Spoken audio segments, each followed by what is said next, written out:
Normalizing conspiracies with Conspirinormal. You are listening to Brothers of the Serpent podcast.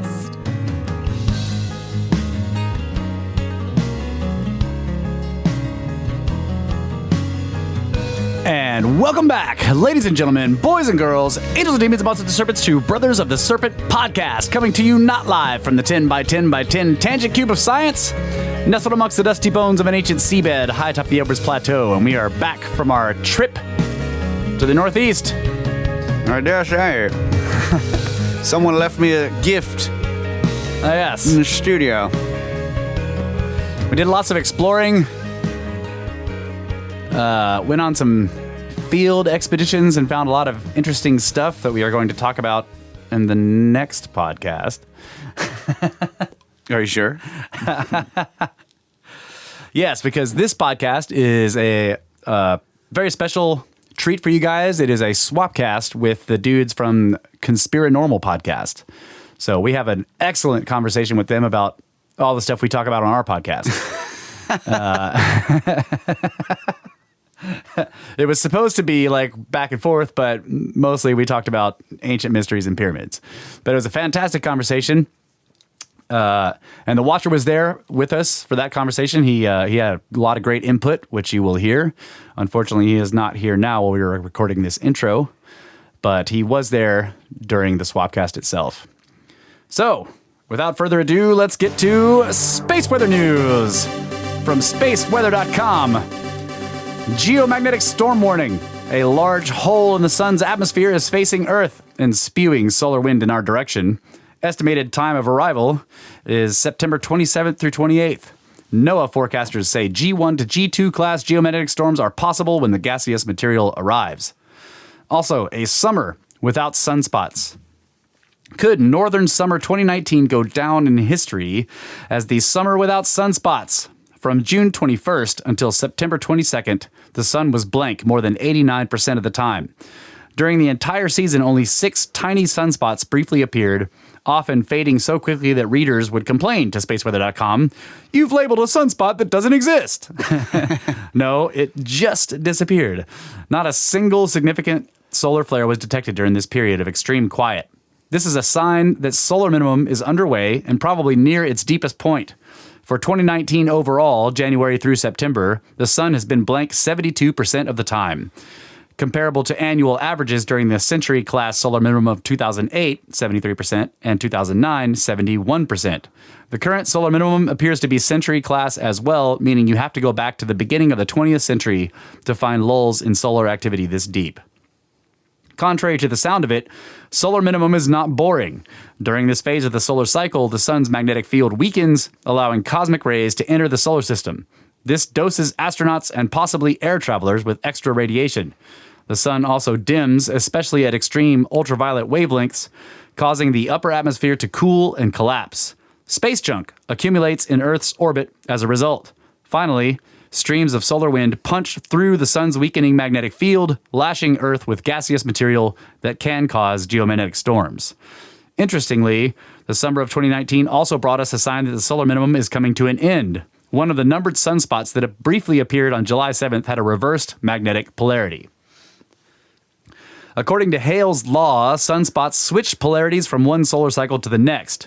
This small summertime sunspot was plus minus instead of the usual minus plus, marking it as a member of the next cycle. Solar minimum won't last forever.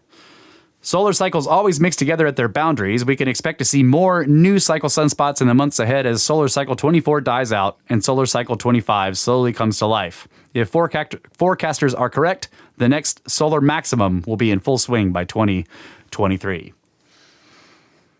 So, That's really cool. yeah.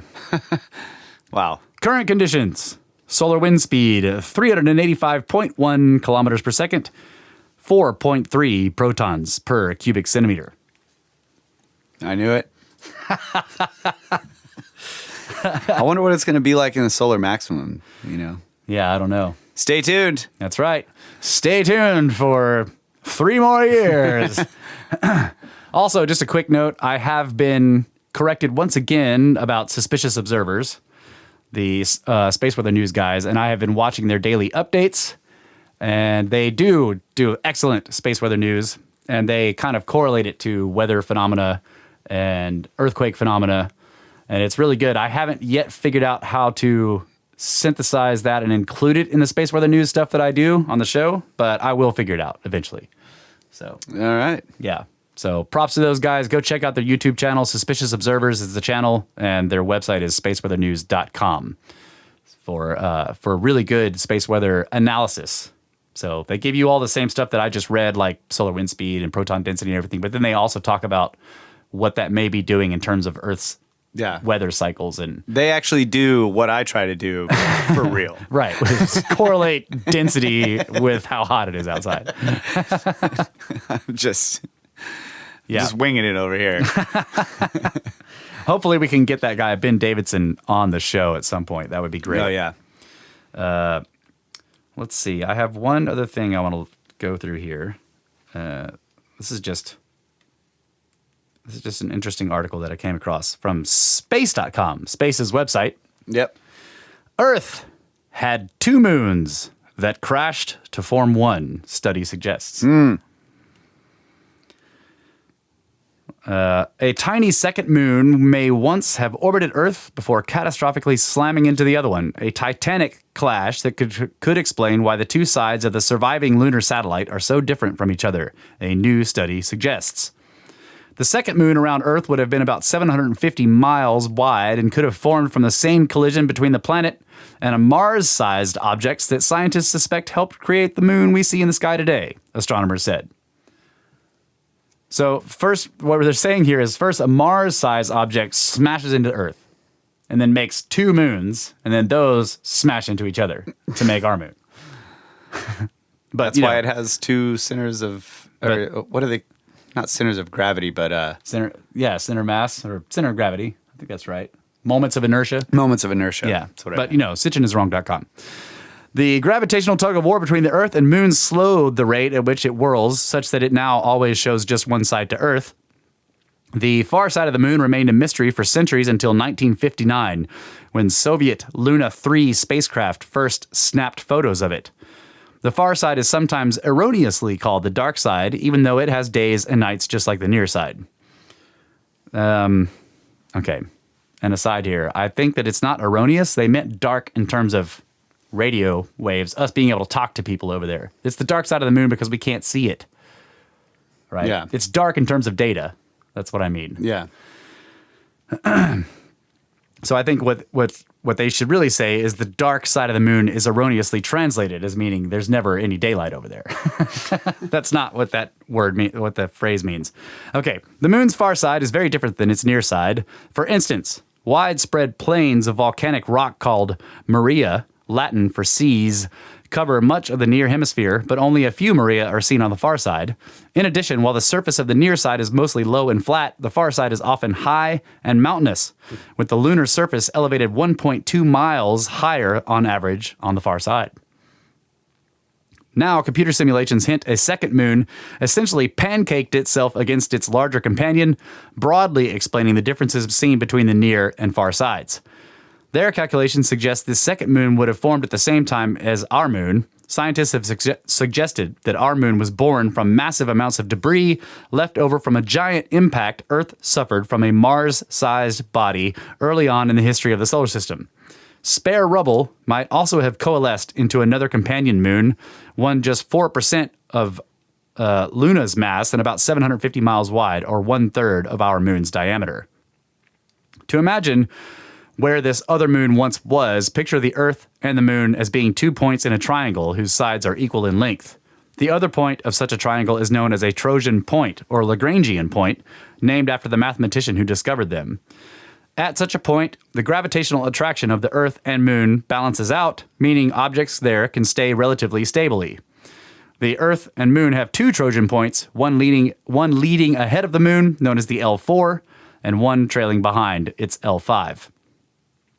Researchers computed that the second moon could have stayed at a Trojan point for tens of millions of years. Eventually, however, this Trojan moon's orbit would have destabilized once our moon's orbit expanded far enough away from Earth. The resulting collision would have been relatively slow at 4,500 to 6,700 miles per hour, leading its matter to splatter itself across our moon as an extra thick layer of solid crust tens of miles thick instead of forming a crater. It is entirely plausible for a Trojan moon to have formed in the giant impact and for it to go unstable after 10 million to 100 million years and leave its imprint on the moon, study co-author Eric Osfag, a planetary scientist at the University of California, Santa Cruz, told Space.com. Imagine a ball colliding into a ball of cheddar.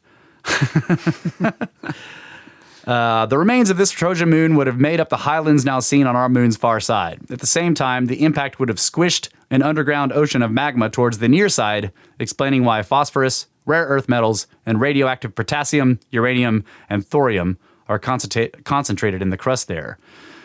A number of explanations have been proposed for the far side's highlands, including one suggesting that gravitational forces were the culprits rather than an impact.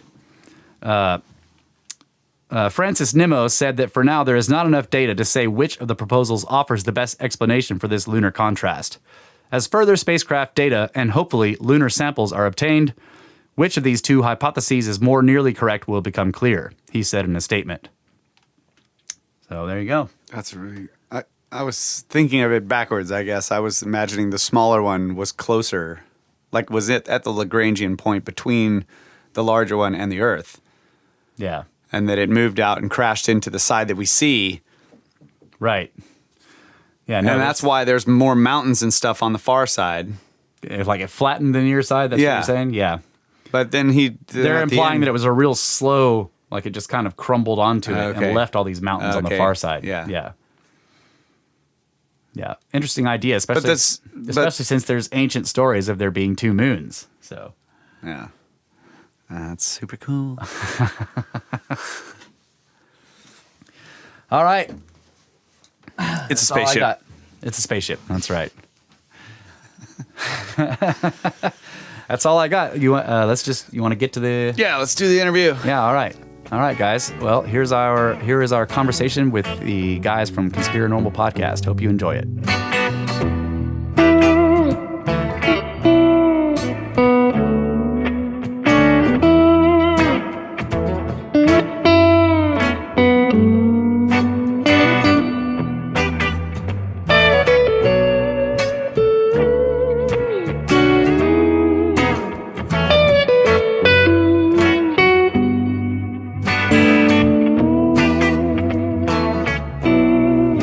Guys, welcome back to Conspirinormal.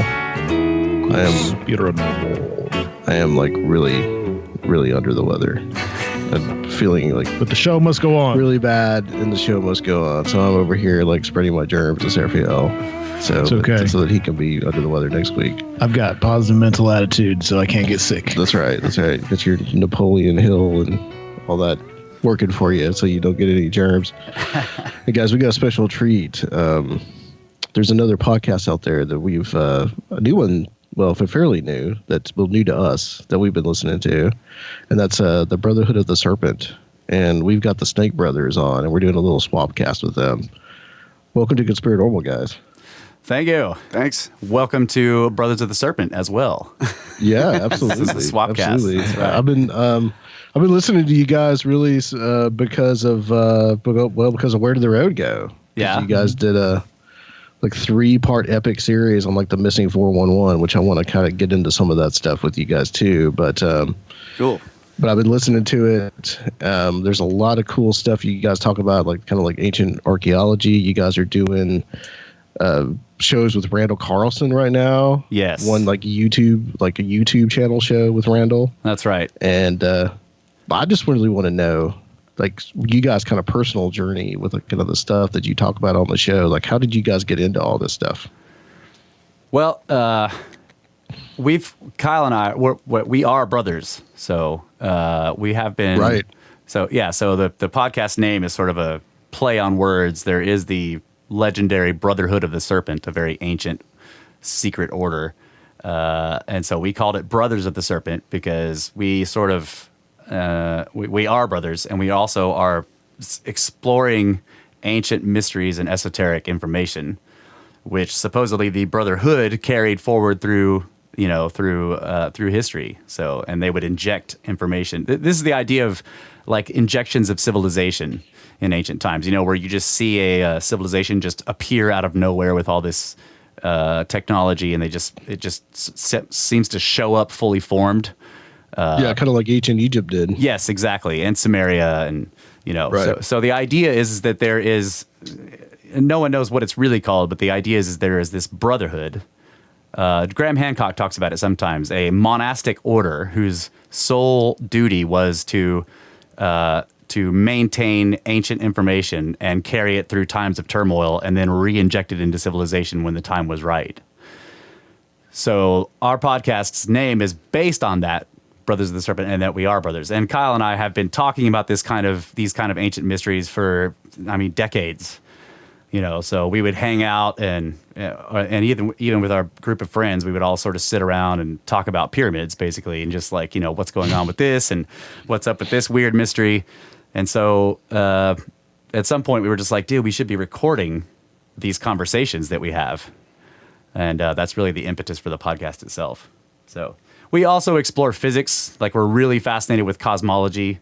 And, so anything that's really about like how the universe works and what's really going on here and who are we really and how long is our history actually, and it's all that kind of stuff. Yeah. So The paranormal as well. I mean, yes, yeah, magic, spirits, all of that stuff, the spirit realm, all of those ideas. We've been, we were raised Christian, and so that whole aspect was part of our lives growing up too, and so we always wondered about it. Well, how does this other realm actually exist, and what are its properties? And started out with the sort of the fundamental ideas that are taught in the church, and then as we started to learn more and more about the ancient world and mythology and all of these texts that come from the past that talk about these things, it's kind of been a long growth process, I guess, trying to change the paradigm of thinking that we have to understand the world or the universe. yeah. And it's interesting to go from somebody who has just growing up reading the ancient texts that are biblical, and then expanding out and reading a bunch of other ancient texts and seeing all these correlations and being like, oh, this is a much bigger story, and it's far stranger than it is taught in, like the standard church today. So that was a big fascination for us, and it still is. Like when comparative mythology is something that we talk about on the show all the time. Yeah. What books, ancient texts stand out to you? Which ones do you which ones resonate with you guys more? Well, I guess parts of the Enuma Elish, which is the Yes. Sumerian creation myths, and how they correlate to the Old Testament of the Bible. It's like the Old Testament seems to be like Genesis seems to be like tiny little tidbits of. Oh, we're getting notification here. Yeah. Turn off those notification sounds. Yeah, sorry about that. Yeah, so the Enuma Elish is I guess it's the Babylonian version of the Assyrian version of the Sumerian version of this story. So it's not it isn't the origin of it, but it's the closest we've got so far. And when you look at that, you see okay, this is like Genesis looks like a Cliff Notes version of this extremely long story. Sure. So that's one. Epic of Gilgamesh is another. Also, all the flood myths. There are so many destruction of the world myths all around the world. Yeah. Those are interesting. The Talmud, the Legends of the Jews, Yep. the I don't know why I can't think of the original texts that made up the first Yeah, that's the Talmud, isn't it? That's I'm right. trying to think of the. Anyway, Those are all. Are you thinking of the Torah? the Torah. The Torah, yes. yeah. The Talmud kind of comes a little later. Right, yeah. The Torah. Exposition on the law, I think. Right. The Talmud. And the Torah is like the original first 5 books of the Bible. Yeah. Right. And so the thing that really fascinated me was how you have this story of this guy who grew up in Egypt, but he was not, or he grew up in the royalty there, like with the pharaoh's family, but he was actually not one of them, And then he goes to all their schools and learns all their stuff, and then he leaves, and then he ends up writing basically the Torah. Yeah. And how did he get that information? Well, then you look at the way that the Egyptian mythology or their creation myths came down from more ancient sources like the Sumerian mythology. And that's what he was taught in school. And so he wrote sort of a shorthand version of it. Yeah. And that became the Bible, the Old Testament. So it's just, I don't know. Talking about Moses, right? Yes. Yeah. So okay, so the Watcher's mentioning other ones here. The Zendavesta that's the Zoroastrian text. Mm-hmm. That one is very interesting in terms of it's another sort of destruction of the world thing, except it's more like instructions on how to survive it. So those are very strange and interesting, and like the Zendavesta seems to be talking about fire and ice as opposed to water. So it's like a different place, and they were, and he was saying, go, instead of building arcs, they were building varas, go underground and build these enormous places to live and survive underground. And then, of course, you have in Turkey all these massive underground cities built into stone that have multiple levels and could hold like tens of thousands of people. What's the one called? What's the name of that? I had it. Anyway, there's a bunch of them in Turkey. Also, So I know what you're talking about. It's like this huge just underground complex. Yeah, Darren QU. That's it. Thanks, Watcher. There's lots and lots of rooms, lots of chambers. Yes. Yeah. It's somewhere I think in I think it's Western Turkey. Yeah, and there's multiple ones. Darren QU is one, but so like a little while ago there was another article saying that they had just found another. They keep finding them. Someone is expanding the cellar in their house or whatever, so they're digging out to expand the cellar or make a water cistern, and then they just break into this tunnel, and it turns out to be this enormous lost city underground that's abandoned. Yeah, that's how they found that one. Yeah, that's right. Just by complete chance. Yes. Somebody was doing what you just said, and they just found this labyrinthine ancient city. Right. It's incredible. And what's really interesting. How far back do those date? Do you know, guys? Well, no one knows. So it's hard to tell because they've been used multiple times. So there's intrusive usage, and so that last usage sort of covers up the ability to date. And you can't date the stone. You can't even use luminescence dating because it's all underground. Right. So no one really knows how old they are. But if you look at the texts imply that they are very, very ancient. And of course, mainstream science will usually not rely on the text. They'll be like, well, that's legend or myth. It's Darren Kuyu. Yeah. In Cappadocia. That's right. That's the name of it. Yeah. So and what's also interesting is that they seem to be connected by, like, if you go down to the very bottom levels of these underground cities, they have just tunnels going off into the rock that go for kilometers, and they connect to each other. Yeah. That's wild, And who was doing this thousands and thousands of years ago, and for what reason? So. Well, what I think is interesting about all that, especially when it comes to Turkey, and especially when you get to Eastern Turkey, is the location that is so close to Mount Ararat, right? So, yes. I know everybody's familiar with the story. That's where Noah ends up on the ark. Right. Okay. Close to Mount Ararat. Now, depending on what you believe in that story, whether you believe it into some kind of a fable or some kind of metaphor, you believe it's literal, whatever. It's interesting that all this stuff that is ancient, especially Göbekli Tepe, yes, that is so close to that area. Yeah. So it's almost like there's a memory there of that's where civilization restarted, essentially. Right. Yes. That's where civilization restarted in that part of the world. Right. Yeah. And in some cases, maybe that's where fragments of civilization survived through some kind of destruction. And of course, so we talked to Randall Carlson. I know you guys have too. Oh, yeah. So there's you go back to the end of the Younger Dryas, which was enormously cataclysmic, and even the beginning of it. So you have like this 1,000-year period of enormous upheavals, and then afterwards everything sort of calms down, and then you have the climatic optimum, which started around 9 to 8,000 BC, and where the Earth was sort of healing itself, and it just kind of everything was warm and very easy, and there were very few people because they had just gone through an extinction level event. So you have these restarts of civilization, and this is where the whole brotherhood comes in again, where you see just like civilization seems to appear out of nowhere after this event.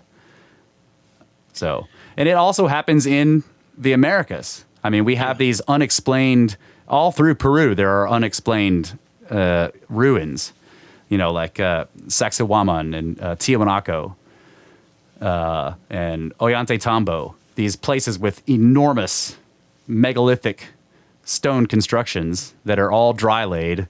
In some cases, the stones are weighing hundreds of tons, and they're quarried from kilometers away and the stones had to be carried across mountain ridges and through valleys.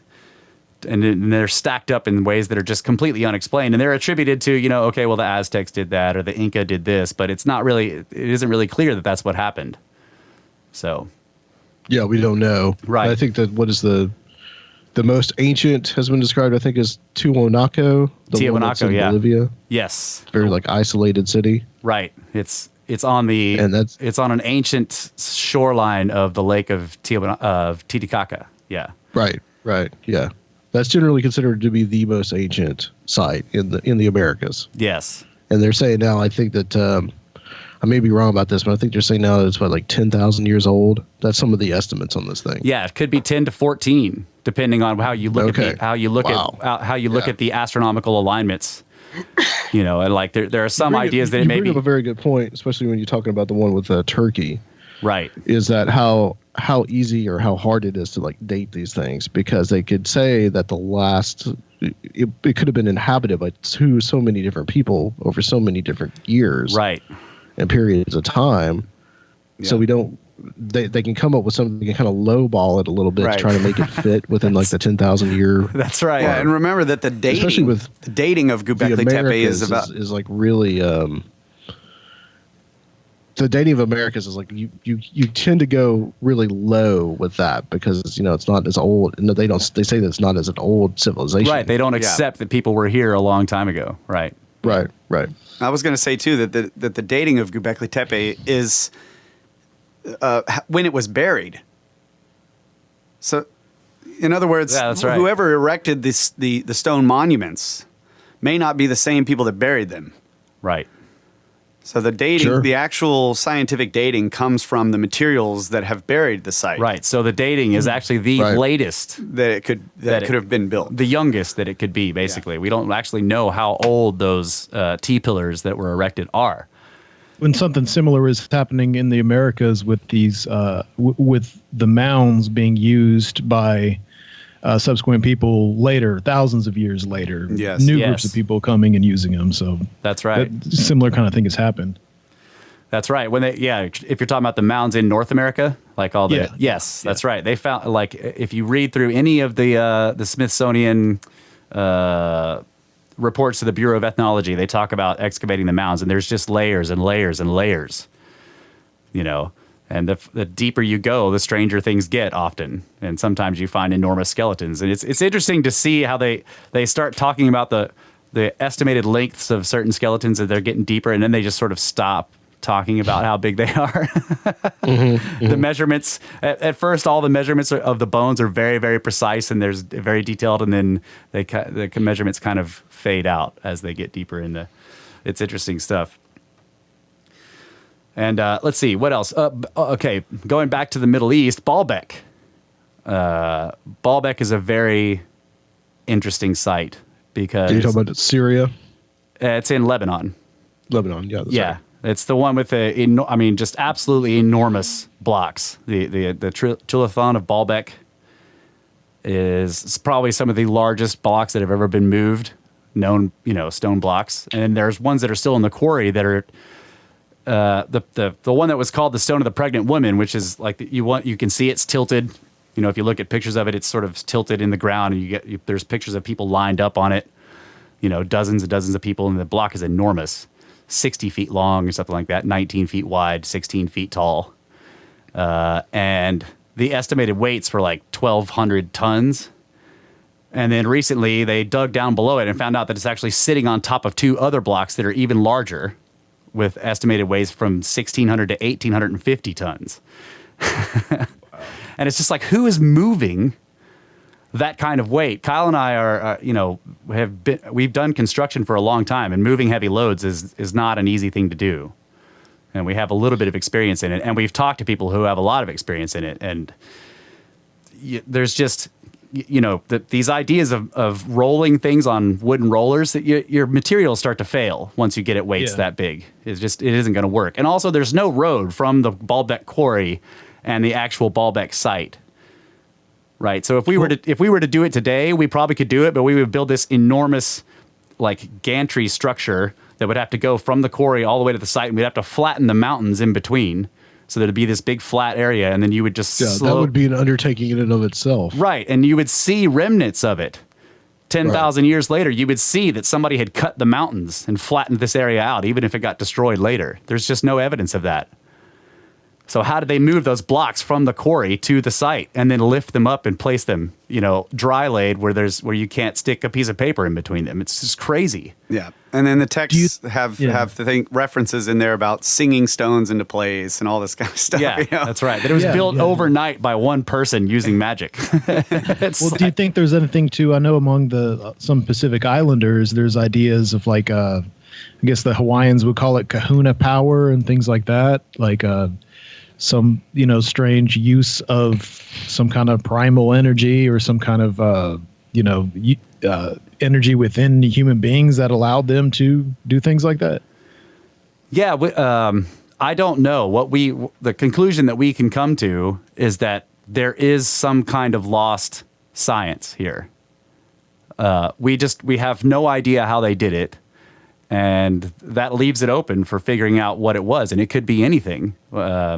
I don't know what it is, but a lot of the legends imply that there was sound involved somehow. But, when we're moving heavy loads today, the stuff that we use to move the heavy loads makes noise. So you think of a crane rolling along, and and you could think of that if you were hearing it from far away. You might think, wow, that sounds like trumpets, or it sounds like somebody is making noise. So who knows? It's just like these myths a lot of times seem to be people who don't have technology attempting to describe technology. That's interesting. Right. And it doesn't necessarily mean you were dealing with some kind of sound levitation of these stones, right? Right. That's been one of the big things that's been put forward as far as how these were built. Right. Yeah. Was this idea of sound levitation. I'm sure you guys are familiar with the Coral Castle stuff. Yes. Yeah, we have looked into Coral Castle. That I want to go there and check it out. We haven't gone yet, but we definitely need to make a road trip down there. But there are definitely some interesting things that happen as a result of mechanical vibration with heavy loads. In other words, you can use sound in terms of the fact that you can tune it to resonate with whatever material or object that you're wanting to move. And once you get that object resonating at its fundamental frequency, then it's not as hard to push along because it's actually bouncing itself. And so now you're just... Yeah, think of the football players on the vibrating, the old football, right? You turn that thing on and all the players start moving around because the surface is vibrating. Right. right. And it makes noise. It goes, right. So But yeah, I don't necessarily. It's fun to sort of take the idea literally and mess around with it and see what might happen. But I mean, there I don't know if y'all have seen that. What was that old video of the bridge galloping Gertie? Oh yeah. The wind is going through the channel, and talking about the suspension bridge. That's right. Yeah, and it starts to resonate. It starts to resonate this bridge, and it just builds up and builds up. and then destroys itself. So Yeah. it's, so on the other hand, you think, well, if they had some kind of sound that was loud enough, it might just shatter the stone. Yeah. So it's got to be, there's more to it for sure. Right. That's right. But all this stuff is lost now because of some kind of, you guys speculate, I guess, some kind of cataclysm, right? And like this, going back to this site in Turkey with these underground cities, that seems to be people building because they are at least informed or have knowledge of there being these past cataclysms. And there's all kinds of examples of that in the world, of people actually, the way people lived was based upon cataclysms in the past. That's right. And what's interesting about a lot of the global sort of destruction of the world stories, whether they were by flood or by fire, by ice or whatever the legends say, most of them are by water. There is almost always a warning that comes beforehand. In almost all of the legends, however they work out, somebody gets a pre-warning. Something, something like in the Native American ones, it's like an eagle shows up and tells the seer, the wise man or the shaman, that a destruction is coming. Right. So or a comet or something like that. Yes, like fire from the sky, or a star is going to fall, and so you need to climb a mountain or build a boat or climb the largest tree or get out of the valley or or go into the cave, or there's always a warning. And that's interesting, and that's going back once again to this idea of the brotherhood of the serpent.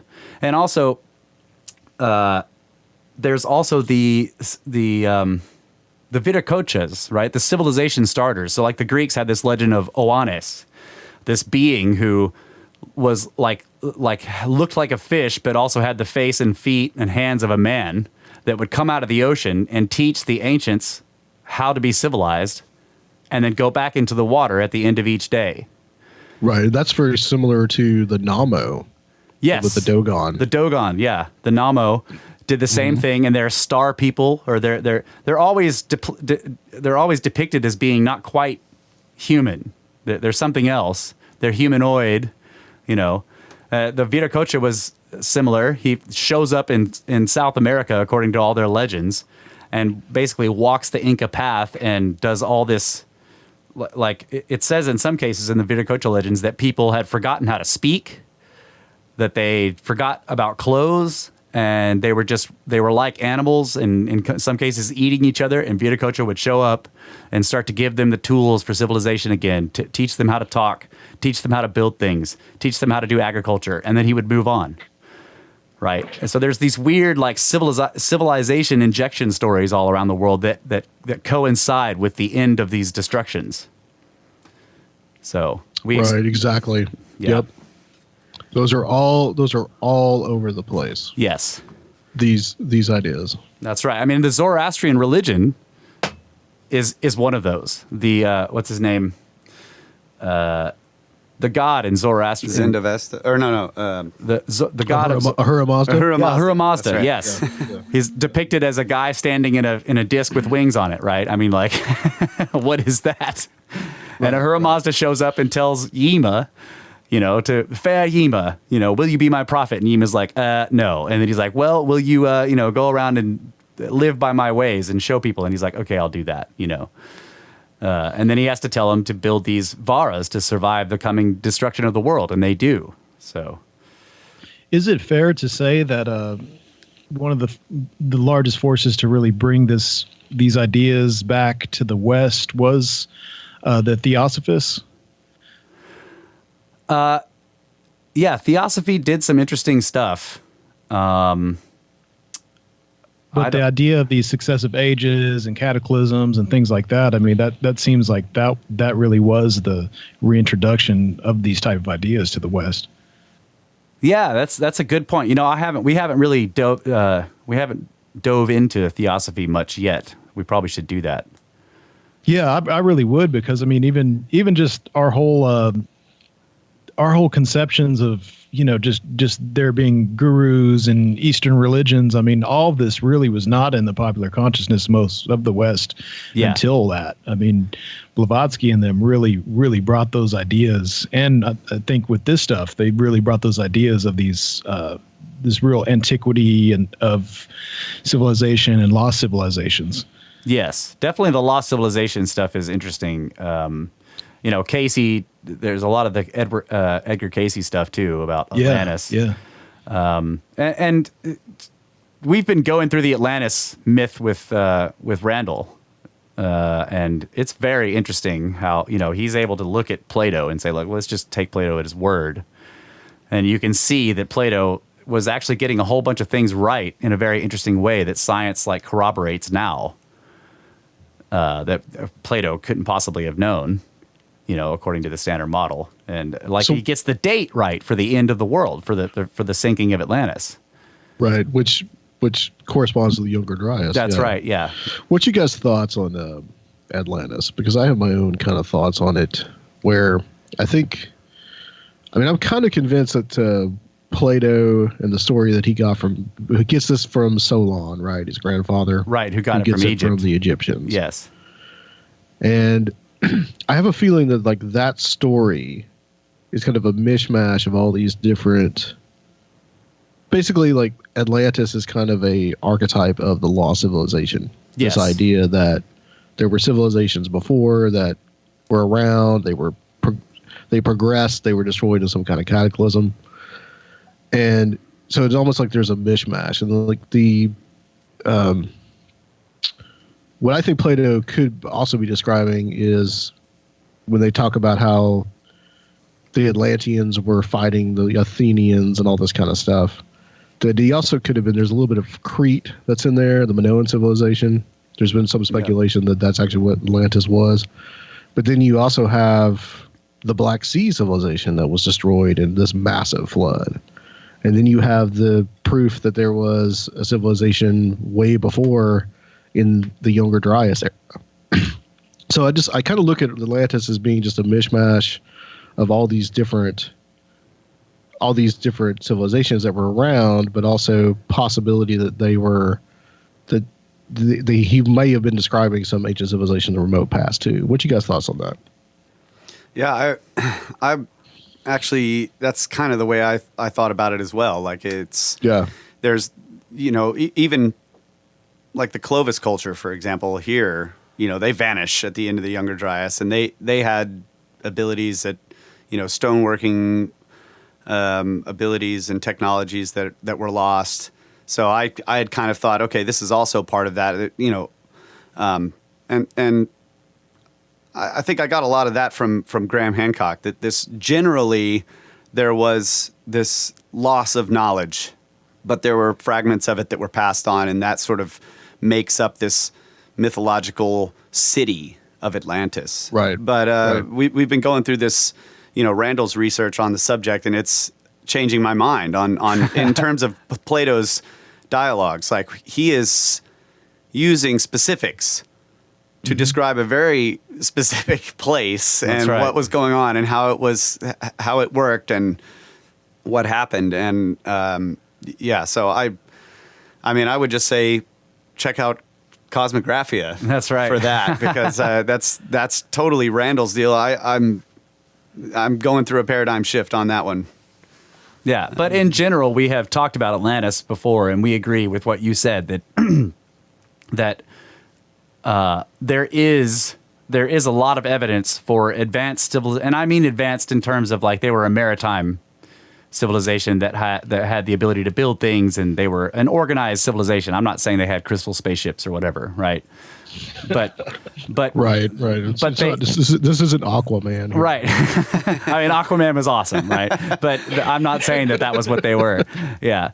So you, and there's other evidence that they were very advanced. The mystery of the maps, which we talk about quite often, and was in the Piri-Reis map. Yeah. Yeah. So Piri-Reis himself didn't have this information, but he makes it clear in his maps, and there are other ones, the Mercator maps, the Orontius Phineas map, where these map makers were trying to do compilations, making world maps basically out of older maps that they were finding in whatever libraries they had access to. So Piri Reis was looking at the Library of Constantinople, which probably had stuff from, who knows what resources he had there, but he was trying to combine modern information that he was getting from around the world, from explorers around the world, with what he was finding in ancient maps. And you can see that when you start to deconstruct the map that he made. You can see that they were getting that these ancient depictions of some of these coastlines had the longitudes exactly correct. Right, which implies they had the ability to build a clock, an accurate clock.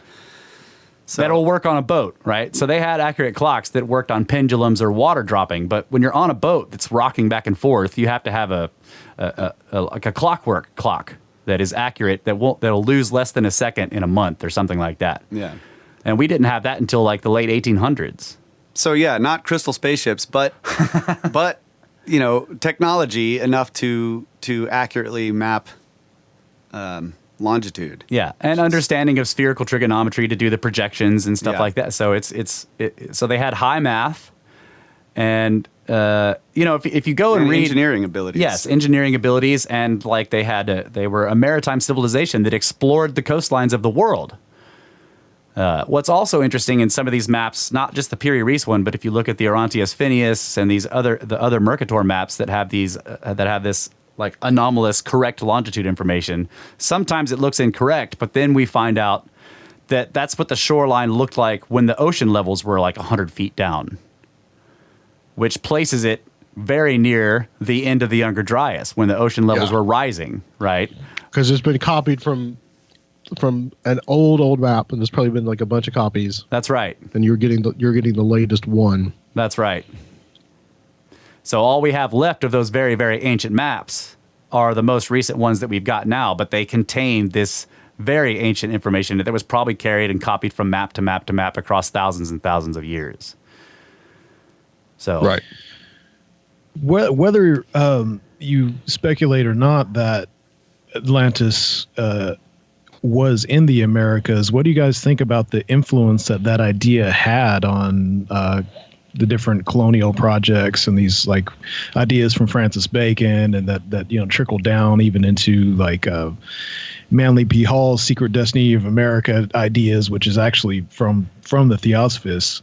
But what do you guys think about the influence of that idea on these colonial projects? Oh, that's a good question. I don't know. We haven't looked into that. We're still trying to untangle the ancient information. Well, wait a minute. There's, I may maybe not, Kyle has. I may not know exactly what you're talking about, but I'm just thinking that when Columbus was going around trying to get funding to go across the Atlantic to find this, the world's round. Yeah. Right. There is some information, and I don't quote me on this, but that he had come across some ancient maps. Yeah. Yeah. That he knew. Artifacts that came from Egypt. Yeah. Ancient maps. And so he was like, wait, it's round. Yeah. So there is, I guess, I'm not sure if that's what you're talking about, but there were some people that were like, okay, we found some ancient tech, and let's go see if it's true. Well, and there's also, I know you guys have talked to Walter Bosley. And so we several times. Yes. Yeah. So we have too. And we, his book, his Secret Missions series of books, especially the one with Sir Richard Francis Burton. Right. Where, so there's, so looking at Bosley's work, you see that there seems to be some group of people maybe from the old world who knew that in the new world there was very ancient, anomalous lost technology, and they were sending people to find it. And Burton may have been one of those people. You get into the whole manuscript 512 thing, and you're looking at that, and you're like, okay. And of course, our question for Bosley was, why is that information hidden? And he was just like, well, there are people that, they want to know this information, but they're not going to release it. It's not really clear. So I don't know what effect that had on the colonial stuff, but certainly there seems to have been people from the old world sending people to the new world specifically to look for this ancient knowledge that has been lost. Yeah, and Bosley talks about that with Juan Cabrillo too. That's what Yes. That's what that was, through the Knights Templar and all this. But Right. what where Seraphiel's coming from is, Francis Bacon and this whole idea of like the new Atlantis, and being in like the 16th century as the new world was being kind of opened up, there was this real his idea was that the Americas were going to be the new Atlantis.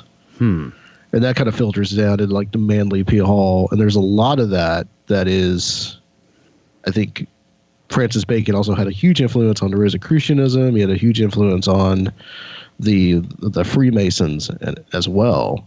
And so this whole idea that we're going to come over here, we're going to start the new Atlantis, which is interesting now that we've got this book, The America Before, by Graham Hancock, where like this, it could have been like now that we might be seeing that like maybe Atlantis was over here in the Americas, and they're basically these secret societies that were over there at the time, the European secret societies, their goal was to kind of reestablish Atlantis.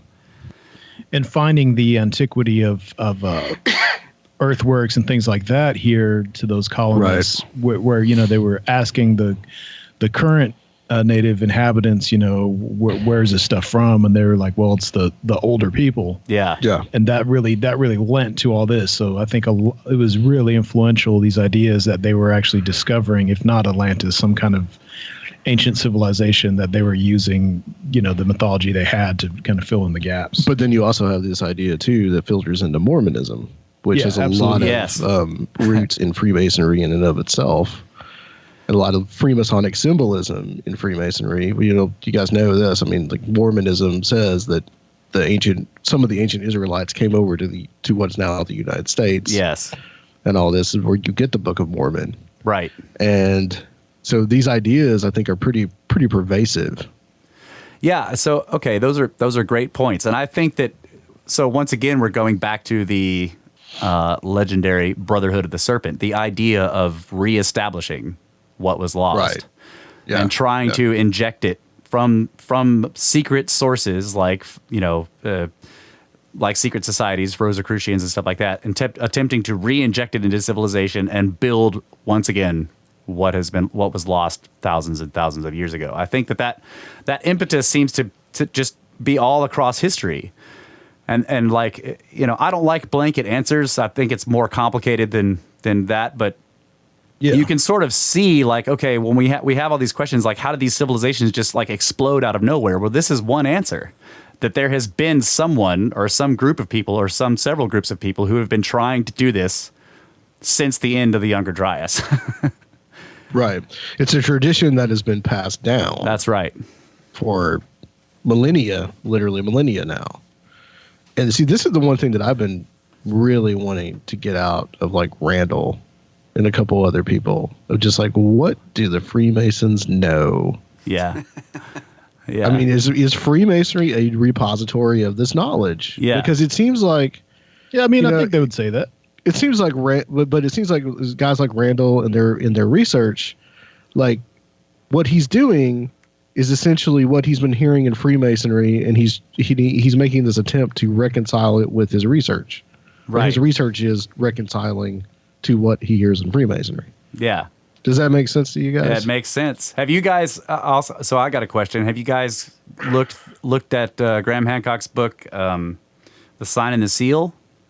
Oh, that's one of my favorite books. Yes. I read that thing front to cover like at least 2 times. And actually was going to ask you guys about this too. So yeah. So we did we're on the same page. Yeah. So anyone who's interested on our Covenant book, yeah. Anyone who's interested in our take on it can go. We have 2 podcasts on it. We did basically a big book report where we try to synthesize the whole thing, because yes, it was fascinating. Nice. But the idea that that Freemasons are basically Templars, right? Right. And Templars were the poor knights of the Temple of Solomon, and the reason they were there at the Temple of Solomon was to do what? Find ancient lost tech. Yeah.